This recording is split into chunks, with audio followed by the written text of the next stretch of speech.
Top quality और consistent performance के लिए सिर्फ सिल्वर पंप नाम याद रखना। ಚಿನ್ನಸ್ವಾಮಿ ಕ್ರೀಡಾಂಗಣದಲ್ಲಿ ಕಾಲ್ ತುಳಿತಕ್ಕೆ 11 ಜನ ಬಲಿಯಾಗಿದ್ರು. ಈ ಪ್ರಕರಣಕ್ಕೆ ಸಂಬಂಧಪಟ್ಟ ಹಾಗೆ ಸ್ವಯಂ ಪ್ರೇರಿತವಾಗಿ PIL ದಾಖಲಿಸಿಕೊಂಡಿದೆ ಹೈಕೋರ್ಟ್. ಚಿನ್ನಸ್ವಾಮಿ ಕ್ರೀಡಾಂಗಣದಲ್ಲಿ 11 ಜನ ಬಲಿಯಾಗ್ತಾರೆ.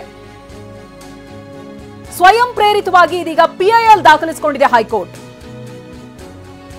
ಒಂದ್ ಕಡೆ ತನಿಖೆ ನಡೀಬೇಕು, ವಿಚಾರಣೆಗಳು ಹೋಗಬೇಕು, ಏನಾಗಿದೆ ಅದನ್ನ ನೋಡಿ ಕ್ರಮ ಕೈಗೊಳ್ಳುತ್ತೀವಿ ಅಂತ ಸರ್ಕಾರ ಹೇಳ್ತಾ ಇದ್ರೆ, ಇತ್ತ ಹೈಕೋರ್ಟ್ ಸ್ವಯಂ ಪ್ರೇರಿತವಾಗಿ PIL ದಾಖಲಿಸಿಕೊಂಡಿದೆ.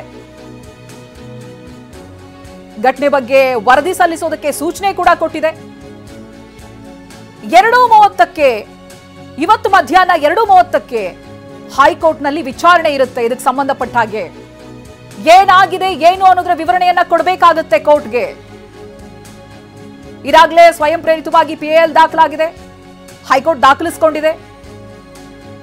ಮಧ್ಯಾಹ್ನ 2:30ಕ್ಕೆ ವಿಚಾರಣೆ ಇರುತ್ತೆ.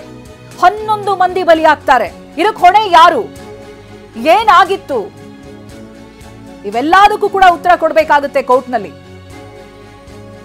ಸರ್ಕಾರಕ್ಕೆ ಈಗಾಗಲೇ ಸೂಚನೆ ಹೋಗಿರುತ್ತೆ. ಘಟನೆ ಬಗ್ಗೆ ವರದಿಯನ್ನ ಸಲ್ಲಿಸೋದಕ್ಕೆ ಸರ್ಕಾರಕ್ಕೆ ಸೂಚನೆ ಕೊಡಲಾಗಿದೆ.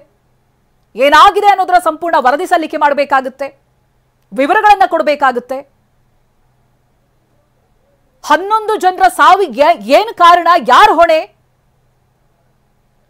ಇಷ್ಟು ಆತುರವಾಗಿ ಒಂದು ಸಂಭ್ರಮಾಚರಣೆಯನ್ನ ಫಿಕ್ಸ್ ಮಾಡ್ಬೇಕಂತ ಹೇಳಿದ್ರೆ ಇದು ಯಾರ ನಿರ್ಧಾರ, ಹೇಗಾಯ್ತು? ಒಂದು ದಿನದಲ್ಲಿ 24 ಗಂಟೆಯಲ್ಲಿ ರಾತ್ರಿ ಸಂಭ್ರಮಾಚರಣೆ ಇತ್ತು. ಅದಾದ ನಂತರ ಬೆಳಗ್ಗೆದ್ದು ನೋಡಿದ್ರೆ ಈ ರೀತಿಯಾಗಿ ಮೂರು ಕಡೆಗಳಲ್ಲಿ ಸಂಭ್ರಮಕ್ಕೆ ಸಿದ್ಧತೆಗಳಾಗಿತ್ತು. ಪೊಲೀಸ್ ಫೋರ್ಸ್ ಡೆಪ್ಯೂಟ್ ಮಾಡೋದ್ರಿಂದ ಹಿಡಿದು ಕಾರ್ಯಕ್ರಮದ ಆಯೋಜಕರವರೆಗೆ ಏನೇನಾಗಿತ್ತು, ಏನ್ ಮಾತುಕತೆಗಳಾಗಿತ್ತು, ಯಾರ ನಿರ್ಧಾರ, ಇವೆಲ್ಲವೂ ಕೂಡ ಹೈಕೋರ್ಟ್ ಗಮನಕ್ಕೆ ತರಬೇಕು, ಹೇಳಬೇಕು. ಹೈಕೋರ್ಟ್ನಲ್ಲಿ ಮಧ್ಯಾಹ್ನ 2:30ಕ್ಕೆ ವಿಚಾರಣೆ ಇರುತ್ತೆ.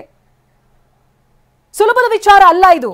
ನಾವು ತೋರಿಸ್ತಾ ಇದ್ವಿ ಒಂದೊಂದು ಮನೆ ಯಾವ ರೀತಿಯಾಗಿ ಸ್ಮಶಾನ ಆಗಿ ಹೋಗಿದೆ, ಶೋಕ ಆಚರಿಸ್ತಾ ಇದ್ದಾರೆ, ಕಣ್ಣೀರು ಹಾಕ್ತಾ ಇದ್ದಾರೆ ಅಂತ. ಇವೆಲ್ಲದಕ್ಕೂ ಕೂಡ ಉತ್ತರ ಸಿಗಬೇಕಿದೆ.